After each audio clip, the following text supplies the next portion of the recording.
Howdy. In my last video, I told you that I would share with you in this video about what life is like under capitalism and freedom and what life is like under communism. And make no mistake about it, communism is well on the way. It's in the process and really nearing the final stages of a complete takeover of the United States of America. And that is the conclusion I draw from my experiences as an intelligence analyst and having continued to analyze the information that I can get access to about what's going on in the country and where it comes from, who's promoting it, and all of those kinds of things that go into that conclusion. I have also heavily referred to the most comprehensive book that I know of about communism, called The Naked Communist by W. Cleon Skousen. And this book is, the man that wrote it was an FBI employee. He worked at the FBI, and he held numerous positions there, and he was considered their best authority on communism. He studied it from the original writings of communists, starting with Karl Marx, who originated communism, on down through the ages. And he says in the book, let me read one thing that I want to read to you. He says, "I preferred to make my analysis from the original communist sources and draw my own conclusions, because I found that many modern apologists for communist theory had tried to twist the original doctrines in an effort to rationalize away their inconsistencies." So there are inconsistencies in communism, and there are inconsistencies in human life. Okay, no politician, no president, no Congress, no political body is going to get this world straightened out, because, as I explained in the last video, what is going on in the world is a conflict between God and Satan. Satan is trying to usurp God's position of ruler of the universe. And in very similar fashion, the communists are trying to usurp the rulership of the world. And their ultimate goal is a one world government. And according to the Bible, that is going to come to pass. But it's not going to come to pass while the church is still on the earth, and the church just being a body of called out believers. It's not a building, okay?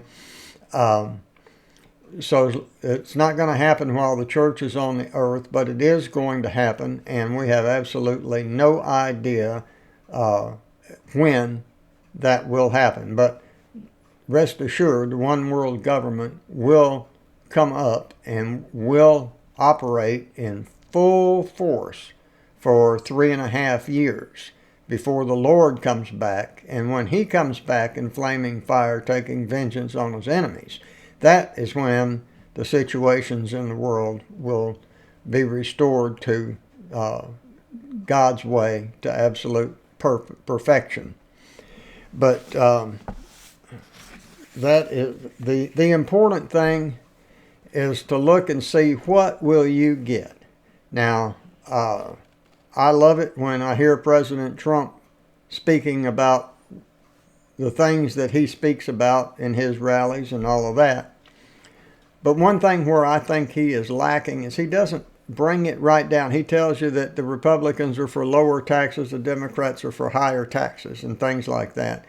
But considering the way our education system has been infiltrated, and the lies that have been taught, the way our history has been twisted and in some cases eliminated from the textbooks that kids are taught from, you believe that the lie is the truth. And if you're, this was going on when I was in school back in the 1950s.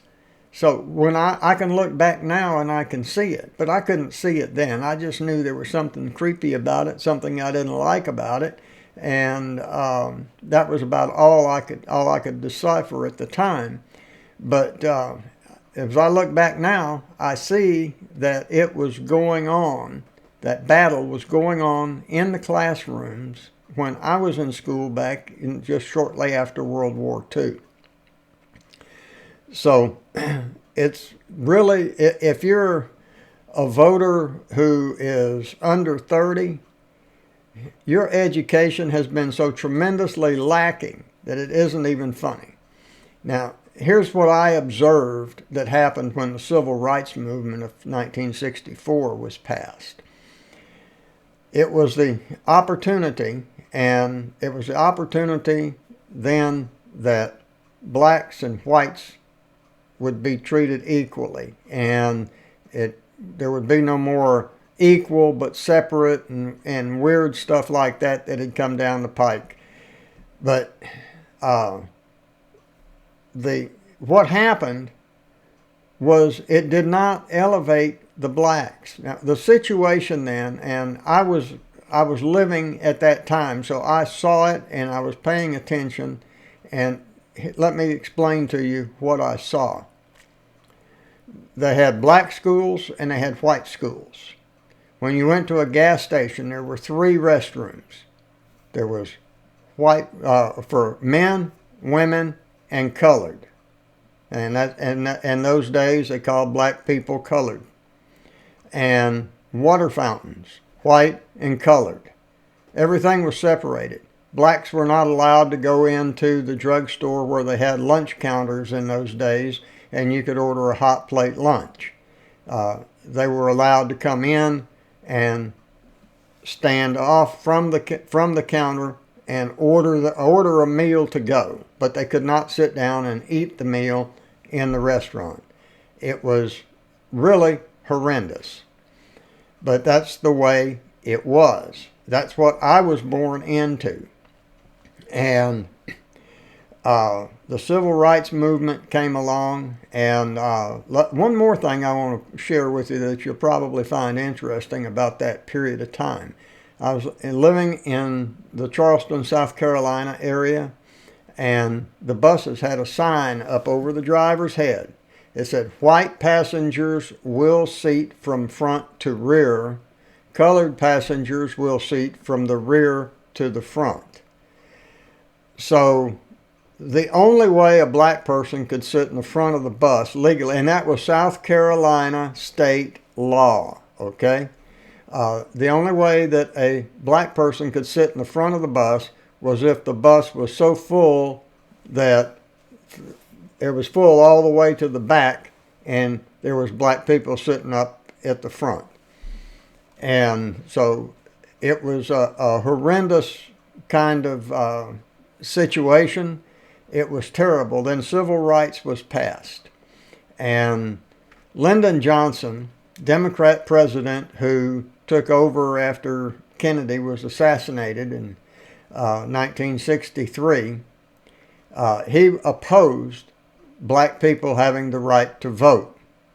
And when he saw that it was going to be passed and that they would have the right to vote, Johnson said, "That's okay.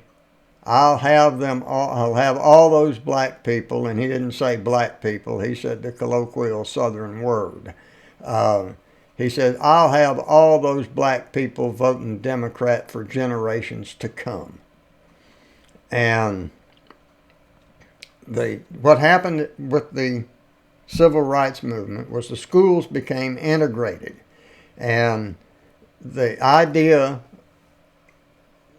the idea that was put forth publicly was that the black students would get the same equal education as white students.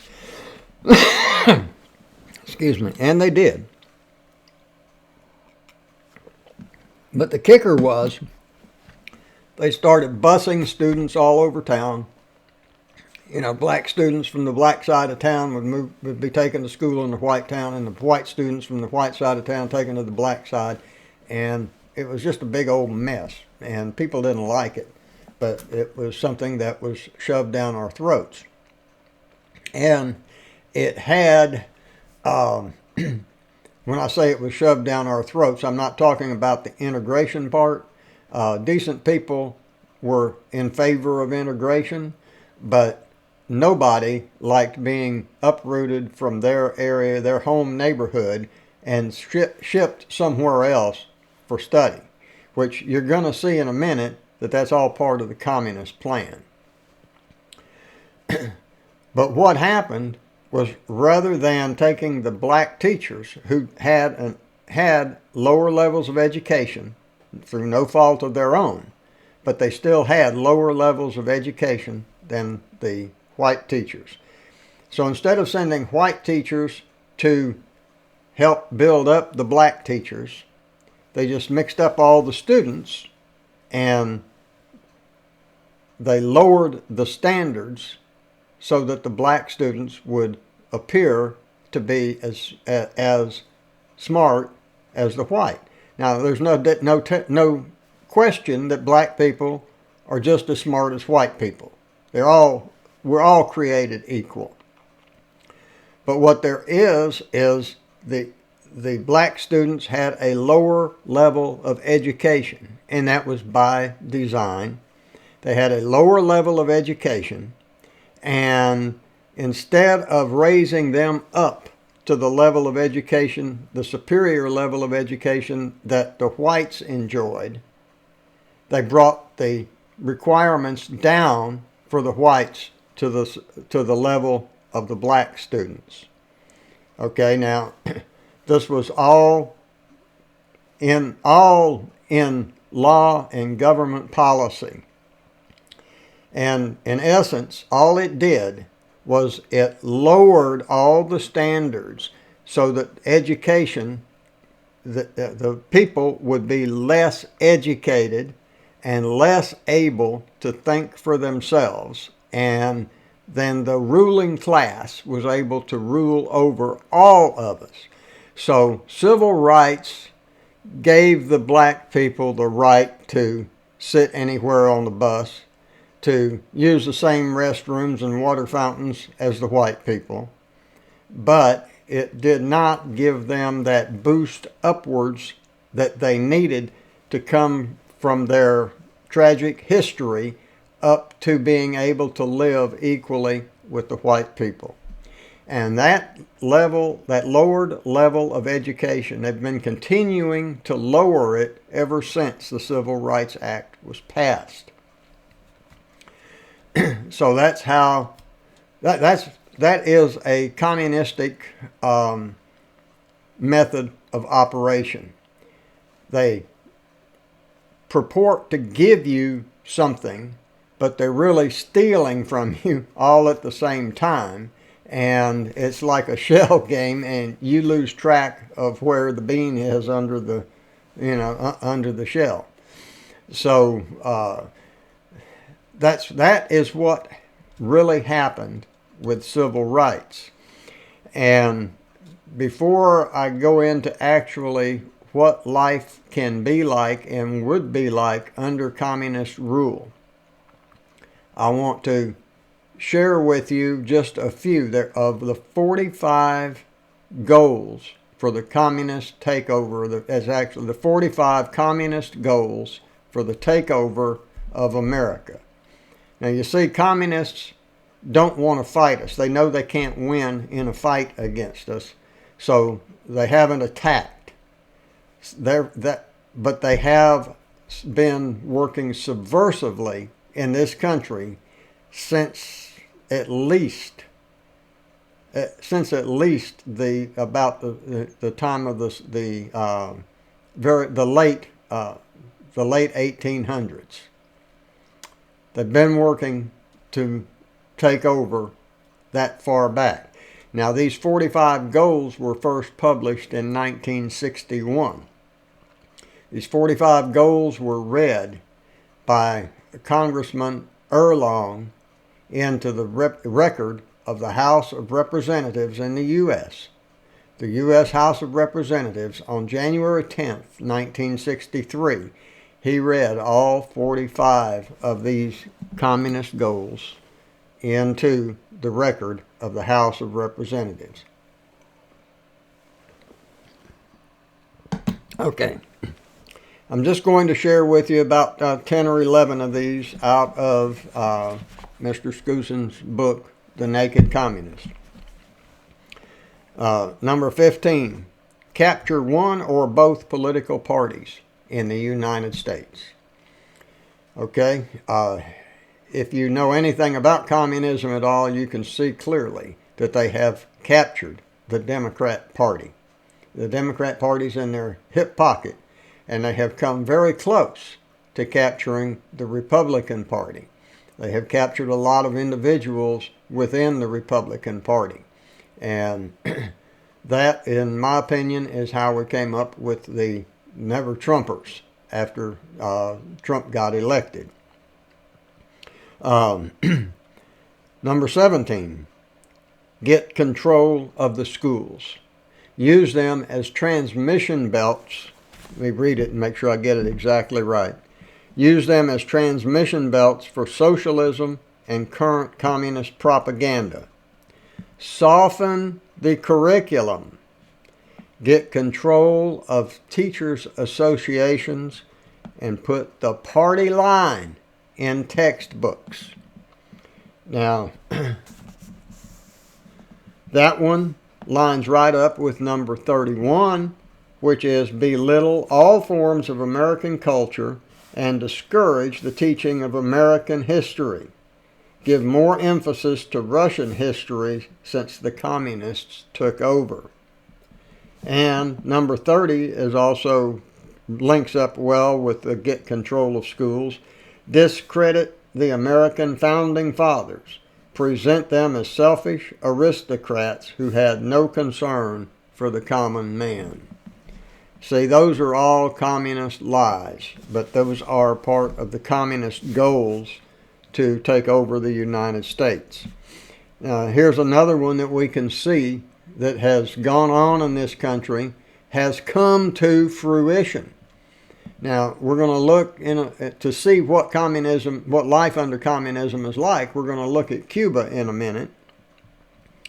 And in Cuba, this one was done after the rebels took over because they were able to overthrow the Cuban government. They were able to by military force. So revolutionaries conquered the country, and then they instituted these things. But since they can't take us over by military force, they are infiltrating and bringing these things about previous to the actual takeover. And this one is infiltrate the press. Get control of book review assignments, editorial writing, and policy making decisions. Now, when you compare what was taught in the schools way back when, where the founding fathers were the heroes that created a constitution and gave us a standard to follow in order to live harmoniously with differences of opinion, but to live harmoniously and to work out our differences in a civilized way, then compare that to the things that the press is upholding and promoting today. Consider the censorship of traditional values that's being done by Twitter and Facebook and all the social media platforms are run by liberals who, the guys that run them, they're probably not avowed communists, but they've been sucked in through the education system. They've been sucked in to the communist doctrine, and they believe it, and they are following it, and they believe that no matter who you step on, who you steamroll, who you accept, who you reject, makes absolutely no difference as long as the end of the leaders is accomplished. The aim of Karl Marx and Engels when they created communism was for them to be the rulers of the world. And the goal of communism today is complete rulership of the world. They also sought to gain control of key positions in radio, TV, and motion pictures. In the early 1900s, as soon as movies and talking films started coming out, the communists were infiltrated into Hollywood to use the entertainment that we pay money to see to create entertainment that would guide people towards the communist views. And when I was young in the 1950s, I remember hearing a lot of things about communists in Hollywood on the evening news. And that was before that the communists had infiltrated and taken over the press. Number 25 of their goals, on their list of goals, is to break down cultural standards of morality by promoting pornography and obscenity in books, magazines, motion pictures, radio, and TV. And that is now big business in this country. That has been accomplished and has done a lot to contribute to the moral decay of this country and the removal of people from the study of the Bible and understanding God's way that He tells us is the way to find success in life, and success being more than just a pile of money, but to find happiness in, a satisfied, happy life. Number 26, present homosexuality, degeneracy, and promiscuity as normal, natural, and healthy. And science, which the communists like to rely on, has shown that those things are not normal or healthy.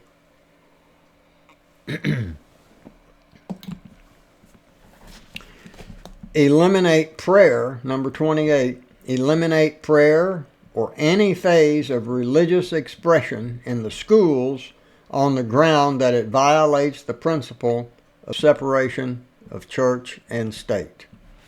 Now, Madalyn Murray O'Hair, back when I was in school, she managed to get prayer eliminated from the school through a Supreme Court ruling.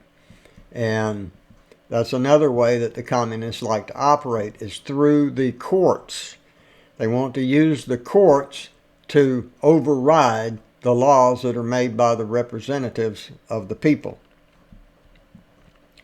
But eliminate prayer or any phase of religious expression in the schools on the ground that it violates the principle of separation of church and state. Now, when I was in school, we had a morning prayer. We had the Pledge of Allegiance, which included "Under God." And when Madalyn Murray O'Hair came on the scene, I believe it was 1963, when she came on the scene with her suit, that was taken away. And we no longer had that. We just had the announcements over the PA system. Then we've already talked about discredit the American founding fathers, present them as selfish aristocrats who had no concerns for the common man. That was going on when I was in school, and it was just, you had to read between the lines to pick it up back then. Now it's just blatant, and belittle all forms of American culture and discourage the teaching of American history. Number 40, this is a good one. This is a very important one. Discredit the family as an institution. Encourage promiscuity and easy divorce. We have that. That's going on. 40 to 50% of first marriages in this country end in divorce. And the number of people who are just living together without any commitment, with no binding commitment to each other,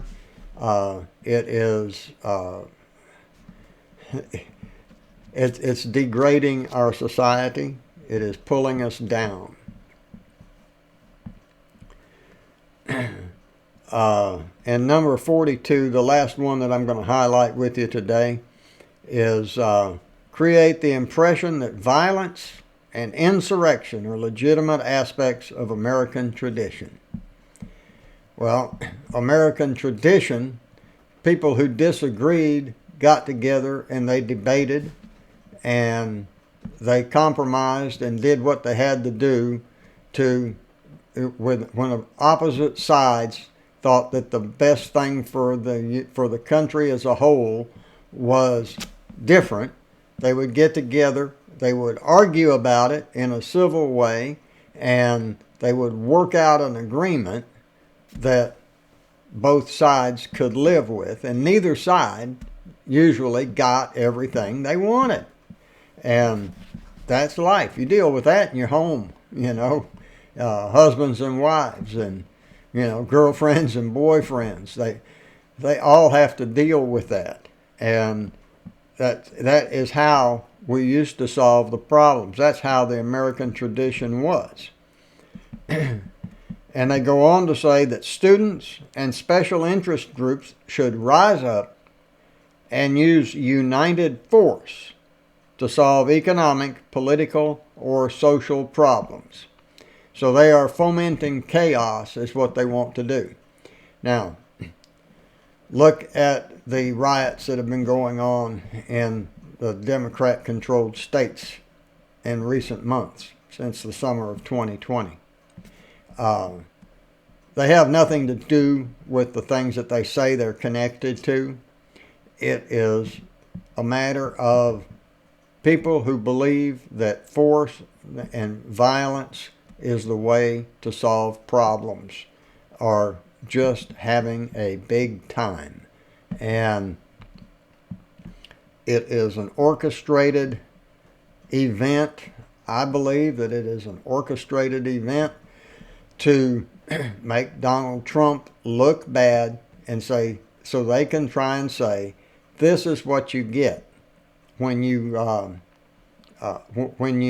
have a conservative president who stands up for traditional values. Now, let's look at life in Cuba after Fidel Castro took over.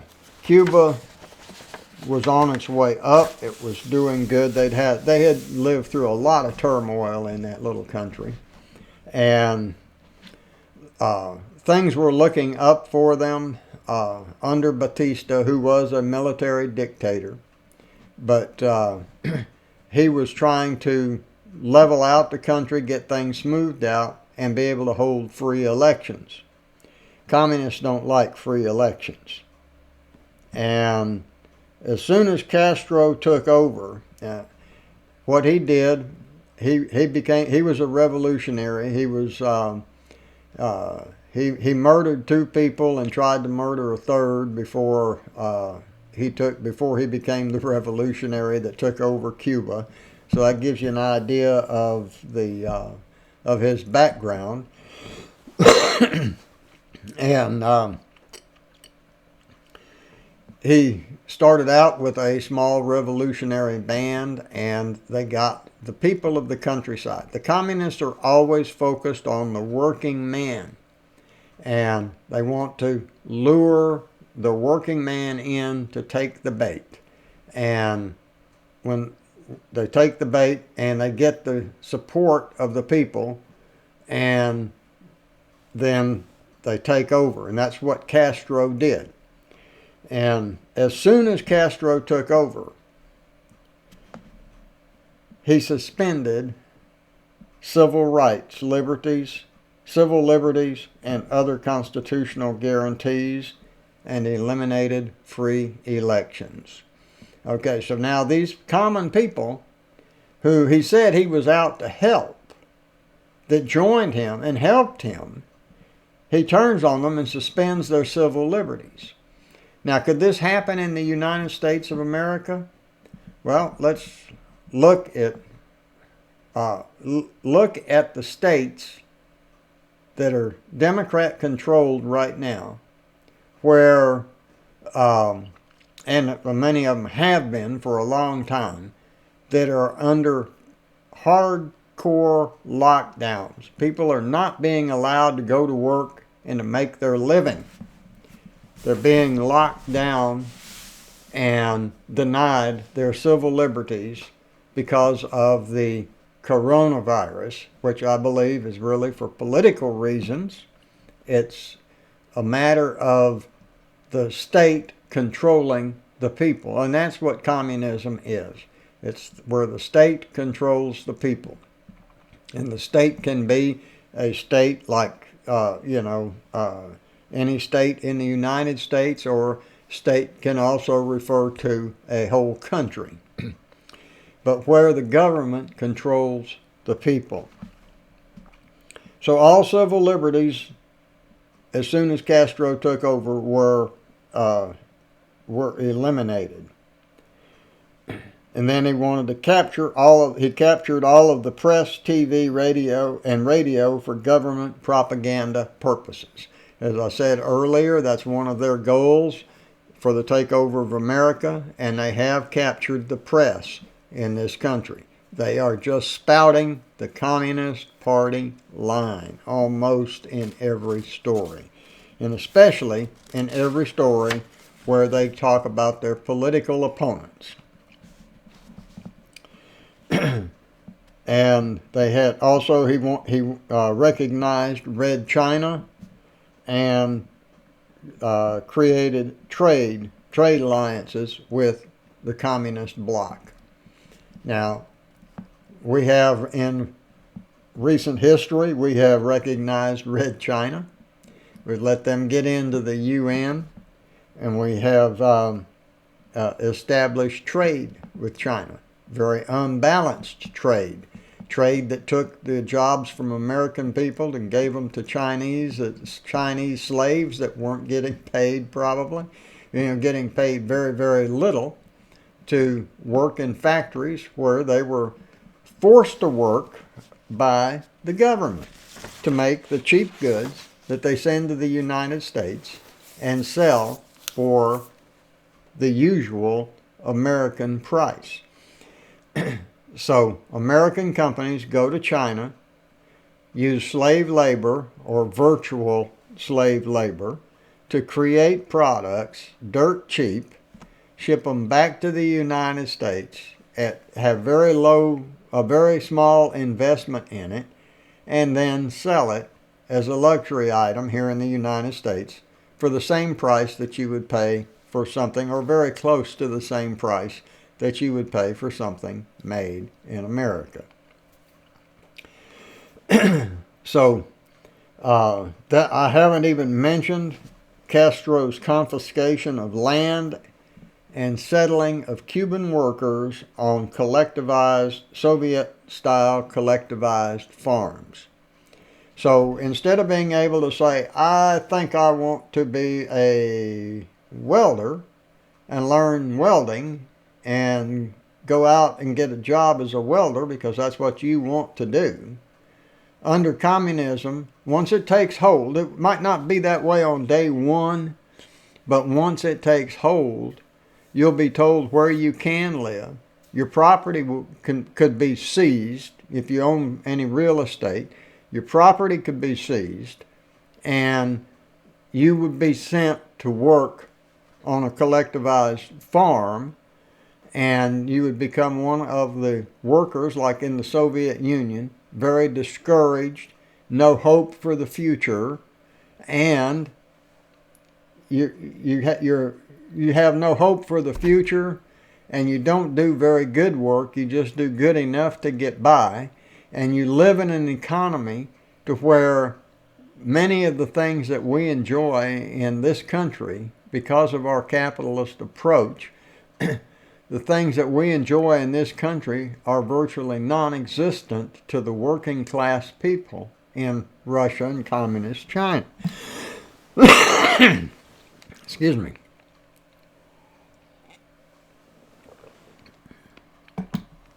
When you get older, the eyes fade, the hearing fades, the eyes get dim, and the throat gets scratchy. So, those are some of the things that you can look forward to. Consider those things that I've said. You might want to watch this again. I know it's not the most interesting video you've ever seen. It's not anything exciting, but your future may depend on it. And the way you vote this year could have a lasting, forever effect on your children and your children's children, not to mention on you right very, very, very soon. Because the communists are that close. I believe that when Trump came along, previous administrations on both parties have been leading us closer and closer and closer, and just going with what's politically correct instead of what's morally right, and have let the communist infiltration come in and get bigger and bigger and bigger and stronger and stronger and stronger. And they are smart. I don't believe that they were ready to make their final move. But when Trump came along and started undoing a lot of the things that they had been doing over the last several generations, when those things were threatened, they had to make a move, and they're making their move prematurely. So I don't think that they're going to succeed in 2020. But if you vote for the people who support the press that's a mouthpiece for the Communist Party, if you vote for people who tell lies and promise utopia and things that they can't deliver, if you vote for somebody who wants to raise taxes in order to provide more things for you, they will do to you just what they did to the white people during the civil rights movement. They will lower what you get. They want to equalize. They say it's bad that the rich people are rich. Well, rich people have big corporations, and I won't say they're all good. There's some crooked ones out there for sure. But it's the rich people that have the big businesses that make jobs for the people who choose to just work a job rather than go into the business on their own.